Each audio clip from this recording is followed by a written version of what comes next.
السلام عليكم ورحمة الله وبركاته اخواتي. اليوم ان شاء الله بدنا نعمل طبق خضار مع المعكرونة سوتي ان شاء الله. خضار سوتي مع المعكرونة، هذا للرجيم للي عاملين دايت. مكونات: اي نوع من المعكرونة، بدنا كاسة، حبة بطاطا، حبة جزر، حبة كوسة، فلفل، ملح، وفص ثوم مع زيت الزيتون. هاي كل المكونات. اول شغله بدنا نعملها بدنا نسلق المعكرونه مثل ما حكينا. اي نوع معكرونه سلق عادي، شويه زيت فوق منه،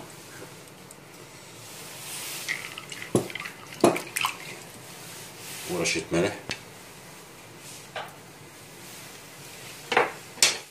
هلا بنغطيهم حتى ينسلقوا بين ما نقوم عملية حمص الخضروات. بدي شوية زيت،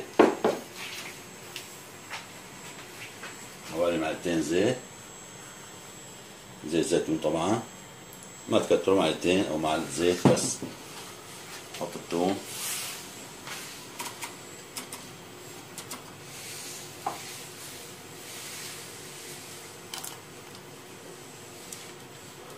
فص ثوم طبعا اللي تقلاه،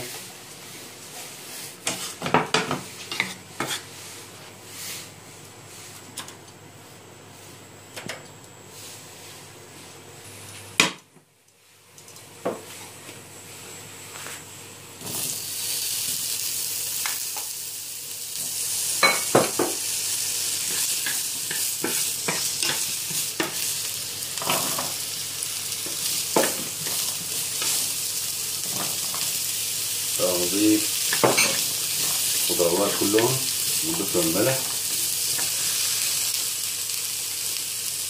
الملح بيساعد على خروج العصارة من الخضروات.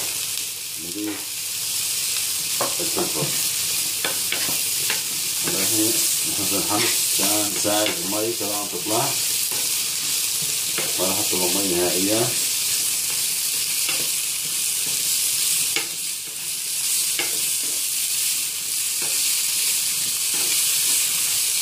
هلا بنحط غير الحرارة عشان ينسلقوا على مهله.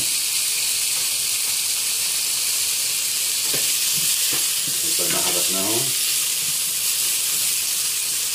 حطينا حرارة عنهم، نغطيهم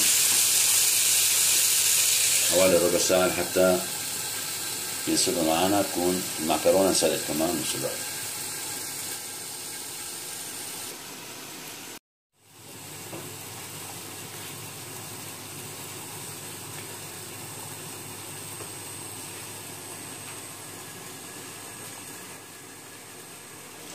مثلا المعكرونة غسلناها بمي باردة، والخضروات انسلقت كمان معنا.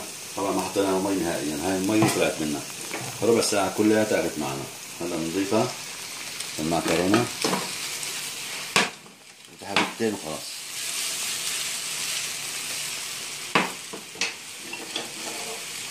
هلا طفينا النار عنا،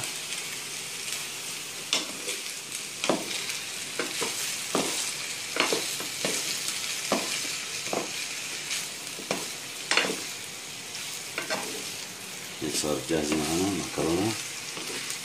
بس نقلبها مشان الفلفل كمان.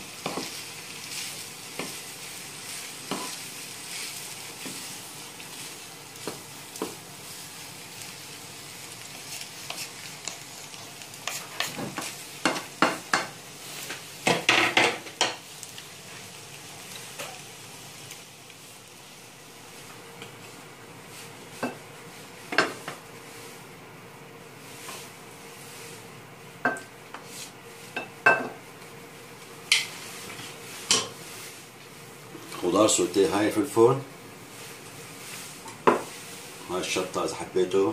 هاي أكلة تنفعكم كتير كتير كتير، مفيدة للي عاملين دايت، للرجيم.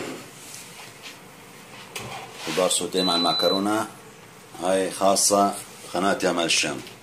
طبعا أغلب الفيديوهات أو الشيفات بيعملوا خضار سوتيه بدون معكرونة. أنا عملتها مع المعكرونة، دوقوها وجربوها، أكلي بتجنن، رائعة كتير كتير، أتمنى تجربوها. السلام عليكم ورحمة الله وبركاته، والله معكم.